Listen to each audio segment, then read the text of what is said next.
So we were coming up at Greywood's plot, and we really felt like we had made a lot of mistakes and maybe didn't have enough footage to even make something out of it.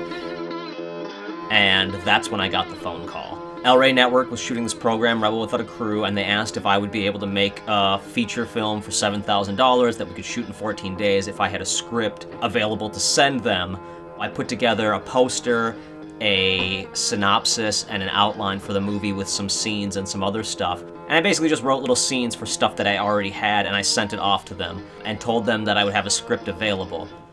I didn't have a script even started. The showrunner told me I would have to have a script to them in like 2 weeks, so I knew I wasn't going to be able to really write something thoroughly by myself in that amount of time, so I contacted Daniel. The writing process for The Good Exorcist was born out of necessity. We both were just so busy. I had 2 baby boys that were really young, so we really had no time to like actually physically get together and really make this happen. So we use the internet. We use this app called Writer Duet. Because of the quick turnaround time and everything, we knew that we had to get this thing done. So Daniel and I started writing together. Josh would do a scene, one night, and then I would wake up in the morning or wake up with the kids and look through it and add my 2 cents. With Greywoods, we had a scriptment, we had note cards, and we had this concept that it was going to end with me turning into this Spider-Man at the end of the movie with 6 arms in the woods. We didn't really ever sit down and write a full script, so this was the first time that Daniel and I were putting together a feature film script, and we only had 2 weeks to do it. We were under the gun, so it just was born out of this necessity. It really was the first time that we had to get something done, even if we never see each other. We have 20 plus years of friendship, so we kind of already were in each other's head. Well, the concept for the show was Rebel Without a Crew. I really didn't want to go at it entirely alone. I wanted to do this with Daniel, and 25 years of friendship, I thought it would be a lot of fun. It just felt like the right time to go and do this, and with coming off of Greywood's plot and the failure that was, this was our chance to use those mistakes. Ah, spider! Take your hand off. We're just gonna pray that it stays. It's not gonna stay. Nope. And turn it into something beneficial. If we didn't understand a scene, we at least knew where the person was coming from, and it was just like having 2 heads that were miles apart. One thing that people tend to think is that a script takes a long time to write. I don't think that's really true. I think the thing that takes the longest is to come up with the idea and actually sit your ass down and work on it. When we were under this tight turnaround, we crammed 3 months of writing into 2 weeks and just kicked ass on it and pushed ourselves. And I think the key was really writing to our strengths, knowing that we could make each other laugh.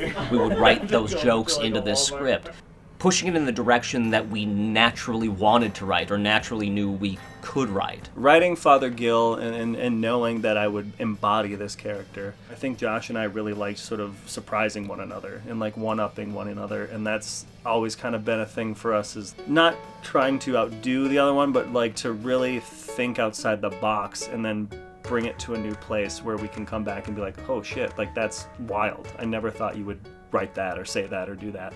So I submitted all the stuff, they accepted everything and then said they wanted a script. I not only had a family to take care of and a full-time job, baby's got a gun. Where's Raffy? Oh God!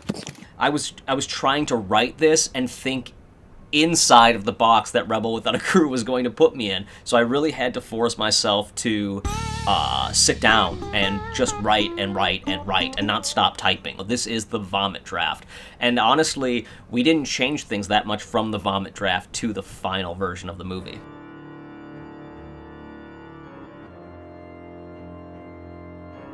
With the teddy bear, like, I knew that there was probably going to be a teddy bear in play, and it's like, well, what if he just like puked in my face? What if we just like wrestled around with it and got weird with it? We already only have like $7,000 in 14 days, so let's just own it. If it's gonna look campy, like, let's just get gross with it. Another thing that was really helpful and made the writing process fun was actually doing storyboards while I was writing. I would write a scene and then I would draw it out and look at it, and I could visualize it then and go, okay, this is visually interesting to look at. How can I improve it? And I would send those to Daniel and be like, hey, check out this scene. And that's when, drawing the teddy bear sequence, I think Daniel seeing the storyboards of the teddy bear sequence and seeing himself in the robe and kind of feeling what that scene might end up looking like, it pushed him to try some fun things.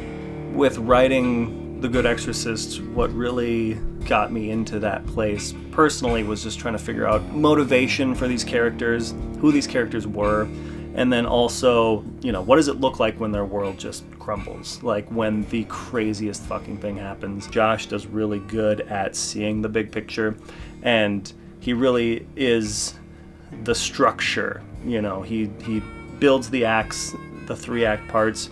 He really fills in those moments, and then I try to get in to the more minute and smaller moments and really try to understand those characters. So just kind of living in that headspace, one scene at a time, really gave me the freedom to just live in the moment and live in the headspace of those characters. I got an email at 10 o'clock at night right before I was going to bed that said we need the script by midnight. If you don't send it, you're not going to be included in the show. So I busted ass over the next hour and a half, finished the script, exported it, sent it off, and next thing I know, I got the call that I was going to be on Rebel Without a Crew making The Good Exorcist.